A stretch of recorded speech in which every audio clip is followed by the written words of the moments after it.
Yo, this for the chosen ones. If you're mentally weak, go ahead and scroll now. I didn't want to make this video because I already know it's a touchy subject, but I got to. I realized that we're not even supposed to have kids. Now stick with me, I'm about to try to explain why. So let's start in the very beginning. God El, the leader of the Elohim, I may know him as Yaqub or Jacob. He created a dragon, which ended up having a spirit, which is a star.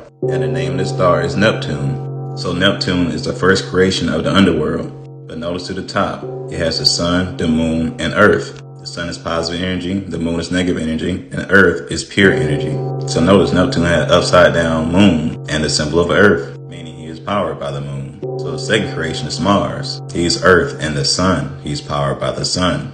Then Mars created Uranus. This is how it got power from the sun and the moon. But the moon is on top, which means it's mainly negative energy. Then Uranus and Neptune created Pluto. They all call it a dead planet because it's mainly powered by the sun, but it's too far away from the sun. Note that all three of these planets on the bottom has upside down moons because they're on the outer belt of the stars. Now within those stars, Mars control because he is the second creation of the underworld. So Mars ended up making Saturn. As y'all can see, it is the earth and the moon. But this is where the war started because Saturn went back to the earth to create, which is next creations with Jupiter and Venus. So note, Jupiter came out with the earth and the moon, powered by the moon, but Venus came out with earth and the sun, powered by the sun. And this was never supposed to happen. So Venus and Jupiter create another planet, which is Mercury, duality. This is why the sun and the moon is actually balanced on top of earth. It's their closest image to man, the original stars of earth, the real sons of God.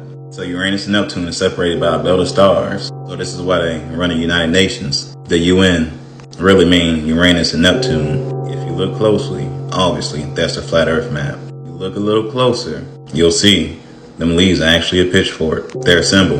Not only that, do you think that grid over the map means nothing? It's the covenants of Azazel, the other group they split into because of the fixed stars. They say Saturn runs his world because he's on the outer belt with inside the fixed stars. As I mentioned several times before, this is Jacob's ladder and the Tower of Babel. This is how we're really positioned. Venus and Mercury is trying to ascend to heaven, while Jupiter and Saturn is trying to ascend out of these fixed stars with the UN. So stick with me now. You have the 7 reptile planets. We have 7 chakras. We have 7 continents. We have 7 races, all mixing with each other. That created bodies that allowed the fallen angels to come down and possess. The fallen angels are angels expelled from heaven. Notice how the way they describe 2 different angels. One was cast out and the other one sinned. And these particular angels tempted humans to sin. As y'all can see, the fallen angels are the sons of God. As I said before, the Elohim and man are the sons of God. But man is the image of God. The Elohim sinned by having a war with God in heaven, along with tempting other entities on helping with that war. Man was cast down because we fell in frequency during the war. In this dimension, this means we died in the war in heaven.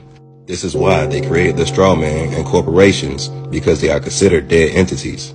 We are in the middle ground, below heaven, but above the underworld. This is how we're able to make negative or positive choices, which is a frequency you decide to choose over your lifetime. Under the law of free will in this area, that shouldn't even exist, because our God didn't make it. When y'all hear me continuously mention that we fell in frequency during this war, this is what they mean. We are fallen. We are the fallen angels. We are the first temple, which is the vessels we was put in when we sent down here. Meaning we still have the DNA, which is memory sticks of all of existence. This is why they experimented on us. The second temple is creations from the fallen angels, such as the giants you hear about. Notice how the way they say human women and fallen angels as if they are 2 different entities. It's because we are. Obviously, you know, men and women are completely different physically, but we are also mentally. And this is by design, because we are also the Nephilim, which is a wide range of bodies they created. This is how you're able to choose your frequency. Once again, under the law of free will.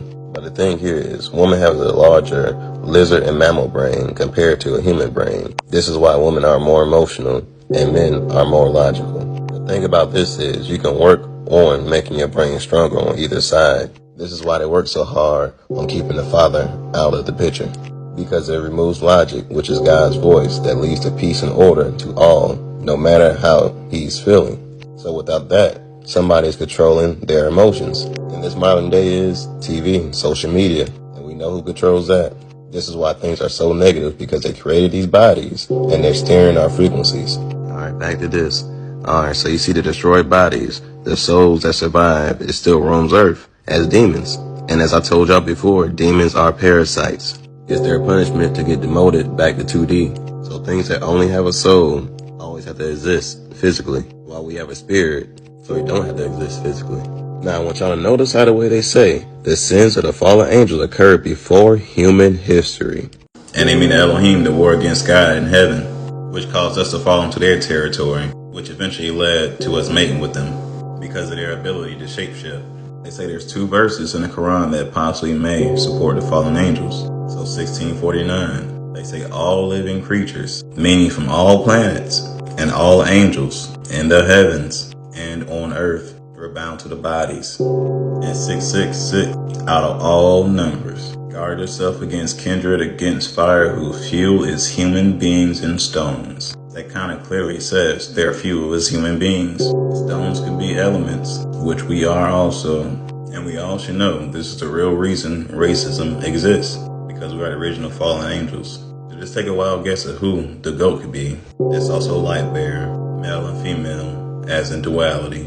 But what's on the lap, though, is the problem. Obviously, we know what the 2 snakes mean. The wings for the Elohim, and the hot sauce to alter our genetics to make their type of race. And how they end up doing it was this: Ouroboros, the infinity sign. So I explained to everybody before that men is a positive energy and women is a negative energy. When we create, it's like an explosion and another star is formed. But every time we have a baby, right, our energy is split, creating other timelines, which makes it hard to collapse the matrix this whole time. But just take a wild guess at how they did this with the bodies. Like I said, they split our energy when we were sitting down here.